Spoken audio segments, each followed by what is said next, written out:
there, and welcome to the Property Wealth Podcast. Today, we're diving into something really exciting. 3D tours. You know, those immersive experiences that can make or break a property listing? Yeah, absolutely, Sarah. 3D tours have become such a game changer in real estate. I mean, they really help buyers visualize a space, don't you think? For sure. And today, we're not just talking about Matterport, which is probably the most popular option out there, but also alternatives that might work just as well, or even better, depending on your needs. Right, and we'll explore the pros and cons of each, as well as tips on how to use them effectively in your property marketing strategy. It's all about standing out in a crowded market, right?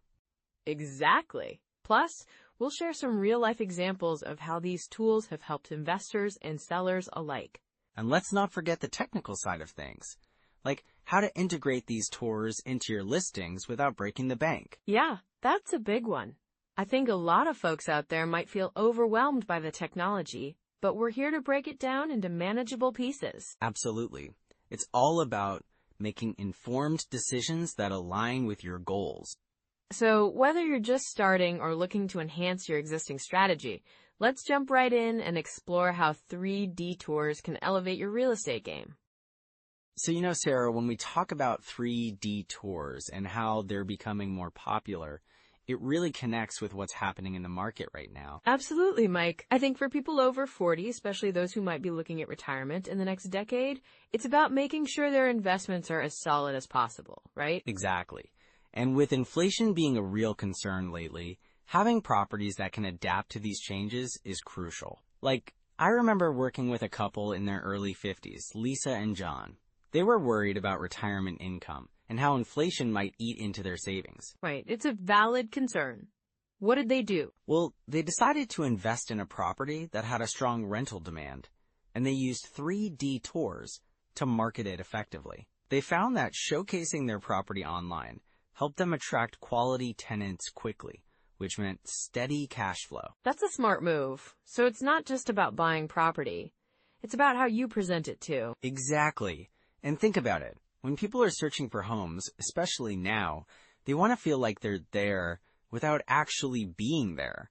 3D tours provide that immersive experience. It helps sellers stand out in a competitive market. Right. And for someone in their 40s or 50s, it's not just about selling. It's also about the emotional side of making sure their family is secure, They want to leave a legacy. Totally. I've seen investors who are really focused on that wealth transfer aspect. They're thinking, how can I ensure my kids have a solid financial foundation? One investor I know, let's call him Tom, he started investing in properties to build a portfolio that he could pass down. That's such a thoughtful approach. Did he utilize 3D tours too? Yes, he used them for his rental properties, and it made a huge difference. His properties were always occupied, and he was able to charge slightly higher rents because of the demand. It's all about maximizing that return, especially when you're looking at retirement plans. And during those transitional years, having that consistent cash flow can really take the pressure off, can't it? Definitely. With the current economic trends, we're seeing a lot of shifts in the market. Properties that leverage technology like 3D tours tend to perform better. They attract more potential buyers, which is essential for anyone looking to sell or even refinance. Yeah, I can see how that would be important. If someone is counting on selling a property to fund their retirement, they want to make sure they get the best price possible. Absolutely. And let's not forget the emotional side of this whole journey.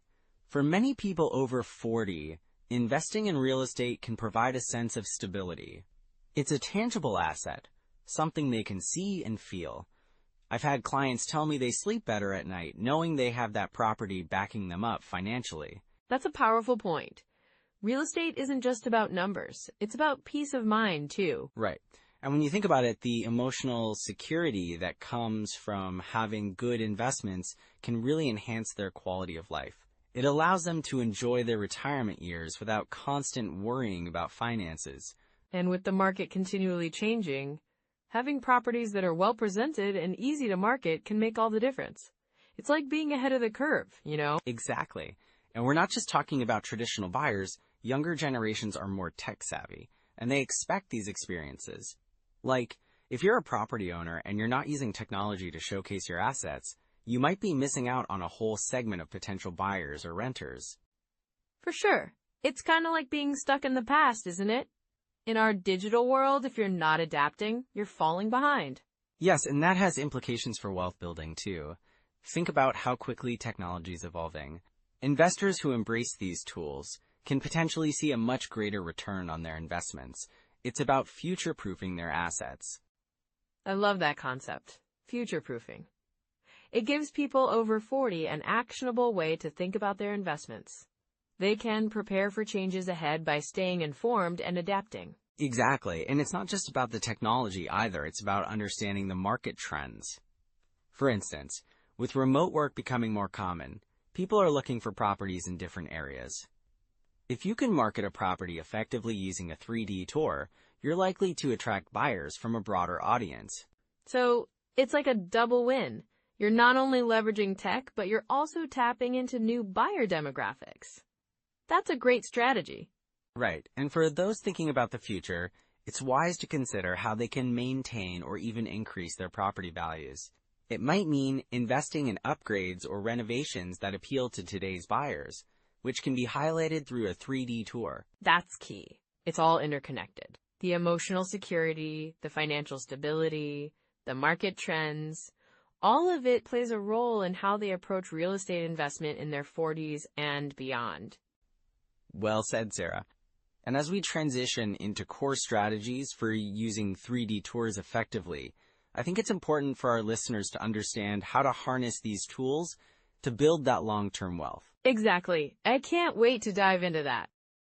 So when we talk about 3D tours, especially comparing Matterport to alternatives, it's really about how you can leverage these tools to enhance your property marketing. Right. And I think a lot of folks might wonder, what's the real benefit of using something like Matterport versus simpler solutions? Good question. Matterport's technology is incredibly immersive. You can create a detailed 3D model of a space that feels almost like being there, but it can be a bit pricier, so it's essential to weigh that against your budget. Yeah, I've noticed some alternatives out there that are more budget-friendly. Do you think they hold up, or is it worth splurging on Matterport? Well, it depends on your goals. If you're in a competitive market, that immersive experience could give you an edge. But if you're just starting out or working with lower value properties, simpler options could do the trick. Got it.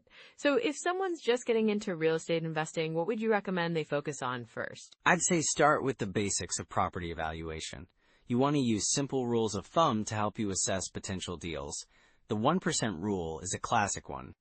Right, the 1% rule means that the monthly rent should ideally be at least 1% of the purchase price, right? Exactly. So if you buy a property for, say, $200,000, you'd want to aim for at least $2,000 a month in rent. It's a quick way to gauge whether a property might be a good investment. That's super helpful. And what about the 50% rule? The 50% rule is another handy one. It suggests that when calculating your cash flow, you should estimate that about 50% of your rental income will go toward expenses, things like maintenance, property management, and vacancies. So if you're bringing in $2,000 in rent, you'd expect to spend about $1,000 on those costs? Exactly. That helps you get a clearer picture of your net operating income, or NOI. From there, you can dig into cap rates, which is another crucial factor in evaluating properties. Right. Cap rate is short for capitalization rate, and it's a way to measure the profitability of an investment property. Yeah, to calculate it, you divide the NOI by the property's purchase price. So if your property has an NOI of $10,000 and you bought it for $200,000, your cap rate would be 5%. And a higher cap rate generally indicates a better return, right? Yes, but you also need to consider the market and property type. A high cap rate in a declining neighborhood might not be as attractive as a lower cap rate in a growing area. That makes sense. Now, when it comes to financing, what options should beginners be aware of? Well, traditional mortgages are the most common, but there are other avenues too. For example, you might consider hard money loans, which are short-term loans based on the property's value rather than your credit score. And those can be useful if you're looking at a fixer-upper that needs a lot of work, right? Exactly.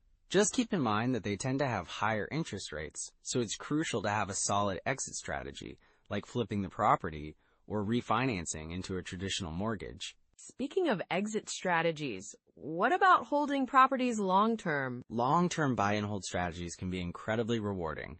You benefit from appreciation over time and can potentially leverage that equity for future investments. And there's also the rental income, which can provide a steady cash flow, right?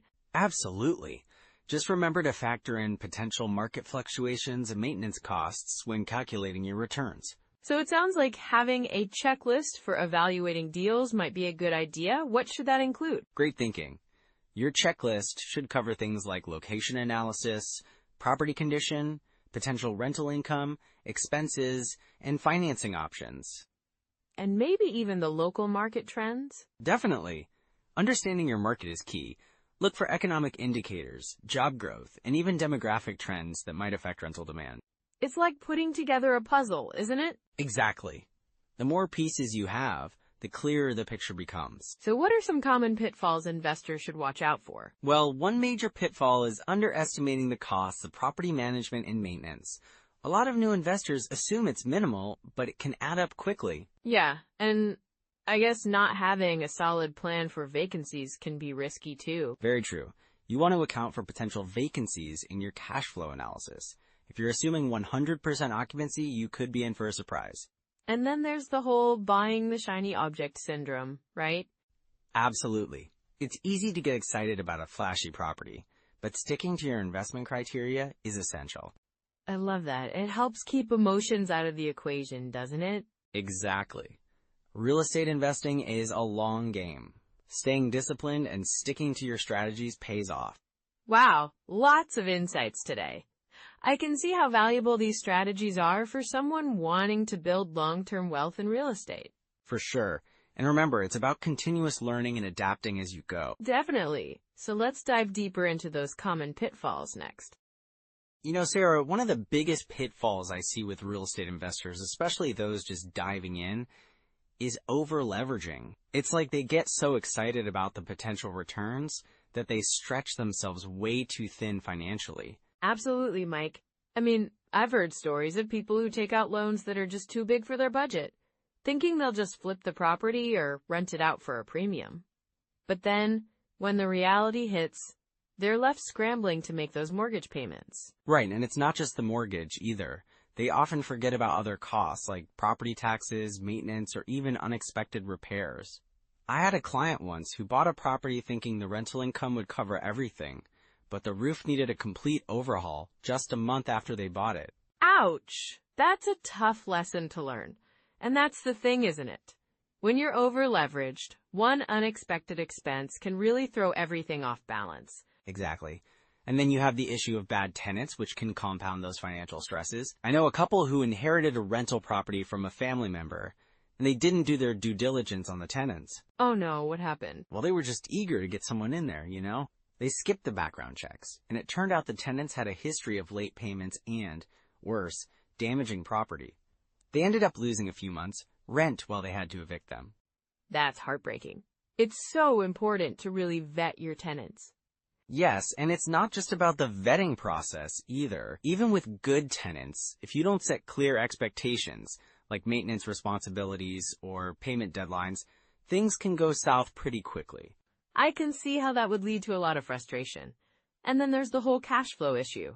It's so easy to get caught up in the excitement of owning property that you forget about the cash flow. Definitely. I had another investor friend who bought a property in an up-and-coming neighborhood, thinking prices would just keep rising, but he didn't factor in how long it might take to get there. Renters were few and far between, and without a solid cash flow, he found himself in a tough spot. That's a classic example of timing the market, right? Hoping to catch a rising wave without understanding the local dynamics. Exactly. And the hidden costs can really sneak up on you. I've seen investors get blindsided by things like association fees or special assessments. Yeah, I think a lot of people overlook those. They see a property listed at a certain price and forget to ask about the ongoing costs that come with it. Absolutely. I had a client who bought a condo thinking it was a steal, but the association fees were astronomical. They ended up paying more in fees than they did in mortgage payments some months. Wow, that's a huge hit to the budget. So what are some red flags that investors should look for to avoid these pitfalls? Well, first off, if a property seems too good to be true, like a low price in a desirable area, it's worth digging deeper. There might be underlying issues, like structural problems, or a neighborhood on the decline that you wouldn't notice at first glance. That makes sense. And, of course, doing thorough research, not just on the property, but on the market conditions too, is crucial. Definitely. And having a clear understanding of your budget before jumping in is key. You should know your maximum investment, what you can comfortably afford, and leave some room for unexpected expenses. Right, and I think having a plan for tenant management can really save you a lot of hassle. Setting clear expectations and establishing a solid communication line can prevent many misunderstandings. Yes, and also having a backup plan if you do encounter bad tenants. Maybe budgeting for a professional property manager can take some of that stress off your shoulders. That's a great point. So, what would you say is a good way for someone to start making sure they're not falling into these traps? Well, first, educate yourself on real estate investing. Attend workshops, read books, listen to podcasts like this one. The more you know, the better prepared you'll be. And don't be afraid to ask for help from experienced investors or advisors. Totally agree. And I think networking with other investors can really give you insights into what to look out for, as well as potential opportunities. For sure. And when you do find a property, take your time with the due diligence process. Get inspections done, analyze the numbers, and if something feels off, trust your gut. It's better to walk away than to rush into a bad deal. Great advice, Mike. It's all about being patient and doing your homework, rather than jumping in headfirst. Exactly. And remember, real estate investing is a marathon, not a sprint. You want to build long-term wealth, and that takes time and careful planning. So true. And if you do find yourself in a tight spot, whether it's with cash flow or bad tenants, don't hesitate to reach out for professional help. There are always solutions out there. Absolutely. The key is to stay proactive and not let fear dictate your decisions. Being informed and prepared can really make a world of difference. Well, I think that's a perfect segue into our next steps for our listeners.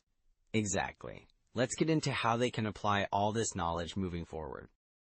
So, when it comes to getting started with using 3D tours, there are some immediate steps you can take right now. Absolutely, Mike. It's all about making it practical, right? Right. First off, if you haven't already, consider signing up for a Matterport account. They offer a free trial, which is a great way to test the waters. You can create a sample tour to see how it feels and what you can do with it. That's a good point. And if Matterport isn't your thing, there are alternatives like Zillow 3D Home or iSpy 360. Both are user-friendly and can help you create virtual tours without a huge investment. Exactly. And don't forget about your smartphone. If you have a decent camera, you can create a tour yourself. There are apps out there that can guide you through the process, like 3D Scanner app or Magic Plan. Just start with what you have. Yeah, and then there are those tools like the Bigger Pockets calculator or Deal Check that can help you analyze your potential investments. They're super useful for understanding the numbers behind a property. Right, and for those who might be hesitant about the whole tech side of things, just take it slow. You don't have to master everything at once. Maybe start by analyzing one deal a week, just to get into the groove. Love that, and joining a local real estate meetup can also be a game changer. You'll meet like-minded folks, share experiences, and maybe even find a mentor. Networking is huge. Plus, you can get first-hand insights on how others are using 3D tours in their marketing. It's really about learning from the community. And while you're at it, maybe check out some books or podcasts to deepen your knowledge. I highly recommend the book on rental property investing by Brandon Turner. It's packed with actionable advice. Great suggestion! Also, podcasts like Bigger Pockets Podcast can be inspiring. Hearing real-life stories can motivate you to take that next step. Yes, and don't overlook local MLS access. If you're working with an agent, they can give you insights into properties in your area, including any that might already have 3D tours. For sure. And, building a habit around your investing can make a big difference. Just commit to spending a little time each week looking at properties or creating tours. Exactly. It doesn't have to be overwhelming. You can do a quick search on Zillow or another site for properties that interest you. And as you get comfortable with the tools, start experimenting. Maybe film a walkthrough of a property you're interested in and see how it turns out. That sounds fun. And even if it's not perfect, you'll learn a lot in the process, right? Absolutely. It's all about progress, not perfection. Each small step helps you build your skills and confidence. And remember, you're in control of your journey. There's no rush. Just take it one step at a time, and you'll get there. So with these tools in your pocket, you're ready to move forward. Let's recap what we've covered today. Well, Sarah, it's been quite the deep dive into 3D tours today, hasn't it? Absolutely, Mike. So many interesting points to consider. Right? I think one of the biggest takeaways is how Matterport really stands out with its immersive experience. It's like giving potential buyers a virtual walkthrough, which can be a game changer. Yes, and then there's the fact that alternatives can also be effective, especially if you're looking for cost savings or simpler options. Exactly, and let's not forget the importance of high-quality visuals. Whether you go with Matterport or another platform, having that professional touch can really make a difference in attracting buyers. Oh, for sure. And, the ease of sharing these virtual tours is such a huge benefit. It's like opening the door to your property for everyone, no matter where they are. And remember, all of this technology isn't just about selling properties. It's about building long-term wealth. The more tools in your kit, the better positioned you are to succeed. That's a great point, Mike. It's all about using these resources to maximize your investment potential. So, to everyone listening, take a moment to think about how you can implement these insights into your own real estate strategy. And if you found today's episode helpful, please like and subscribe. And we'd love to hear from you. Share your biggest takeaway or any questions you have in the comments below. Yeah, and don't keep this to yourself. Share it with someone over 40 who's thinking about getting into property investing. Next time, we'll dive into CRM systems for landlords, comparing Buildium and Appfolio. It's going to be super informative. Looking forward to it. Until then, keep investing in yourself and your future. Absolutely. Thanks for joining us today, and we'll catch you next time.